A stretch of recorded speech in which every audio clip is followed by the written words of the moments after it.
Donald Trump and Mohammed bin Salman, two names that just a few years ago wouldn't have been linked as closely as they are now. But here we are, witnessing one of the most surprising political bromances of our time unfold. The question is, why? What's behind Trump's sudden affection for the Saudi crown prince? And why is MBS going all in on Trump now that he's back in the White House? If you think this is just about oil or weapons, think again. There's much more at play here, and it all has to do with money, power, and a shared vision of global dominance. Let's start with the big bucks. Just days after Trump's second inauguration, MBS made a move that had Washington buzzing. He personally pledged a jaw-dropping $600 billion in Saudi investments into the U.S. economy over the next 4 years. That's not chump change, and it sure as hell wasn't an accident. Trump has always been about the money game, and when a world leader shows up waving that kind of cash, you can bet they've got his attention. MBS knows how to play the game, and this wasn't just about boosting the American economy. It was a power move to ensure that Saudi Arabia remains Trump's #1 partner in the Middle East. Now, Trump has never been shy about his admiration for strongmen, whether it's Putin, Kim Jong-un, or now MBS. The Saudi crown prince has positioned himself as a no-nonsense, take-no-prisoners kind of ruler who's ruthlessly modernizing his country while keeping the old elites in check. And if there's one thing Trump respects, it's power. MBS isn't some old-school Gulf monarch who plays by the rules. He's rewriting the rulebook altogether, consolidating power in ways no Saudi leader has done before. Trump loves that energy. The two men see eye to eye on how to run things like a business, cutting deals, rewarding loyalty, and crushing opposition when necessary. And speaking of deals, let's talk oil. The U.S.-Saudi relationship has always been tied to oil, but this time, it's different. Trump has gone all in on his plan to cripple Iran, which means even harsher sanctions, cutting off their oil exports and isolating Tehran economically. But here's the catch: the world still needs oil. With Iranian oil off the market, someone has to step up and fill the void. Enter Saudi Arabia, with its vast reserves and a willingness to play ball. Trump gets what he wants, a weakened Iran, and MBS gets what he wants, more power in the global oil market without sending prices crashing. Now, here's where things get really interesting. MBS isn't just playing the oil game. He's playing the global diplomacy game too. Over the past few months, Saudi Arabia has been positioning itself as the new Middle East power broker, hosting secretive high-level meetings between U.S. and Russian officials to discuss a possible peace deal in Ukraine. That's not something Saudi Arabia would have done in the past. The Saudis usually stay in their lane, focusing on their regional affairs.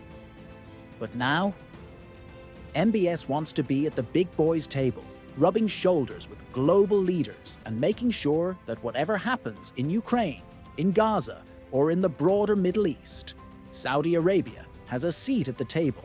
And guess who's encouraging this? Trump. He needs MBS to be his go-to guy in the region, someone who can handle tough situations, negotiate deals, and do the things that traditional U.S. allies might hesitate to do. And then there's Gaza. If you've been following Trump's latest Middle East plan, you've probably heard about his insane idea to turn Gaza into a Riviera, a high-end tourist destination. Sounds wild, right? But here's the thing, MBS isn't dismissing the idea outright. Instead, he's playing the long game, gathering Arab leaders, Egypt, Jordan, Qatar, the UAE, to figure out a unified response. He knows that whatever happens with Israel and Palestine, Saudi Arabia needs to be the one calling the shots.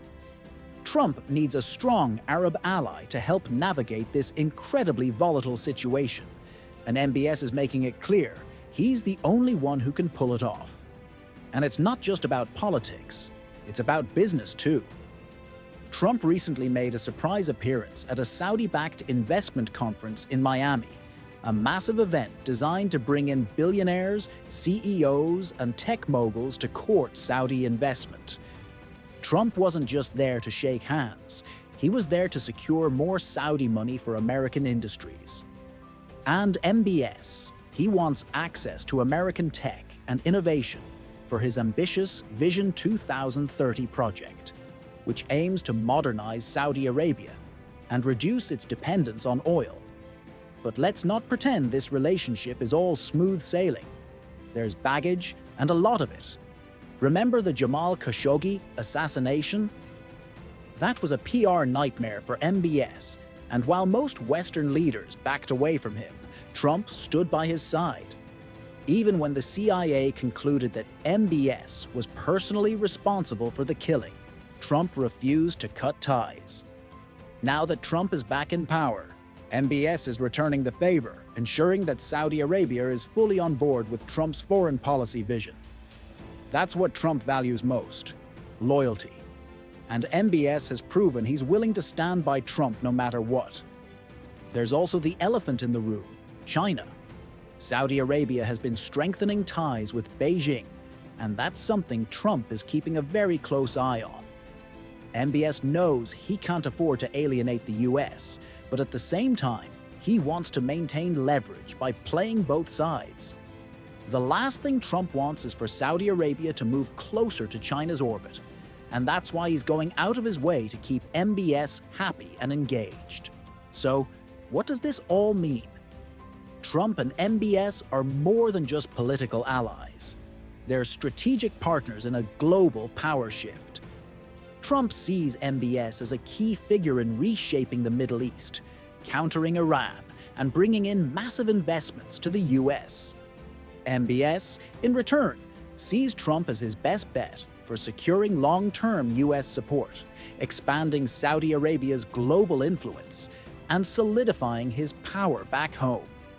It's a relationship based on mutual benefit, shared interests, and a whole lot of money. And here's the kicker: this alliance isn't just about the next 4 years, it's about reshaping the entire global order. If Trump and MBS stay on the same page, expect to see major geopolitical shifts, massive business deals, and some controversial but game-changing foreign policy moves. The world is watching, and this bromance is just getting started.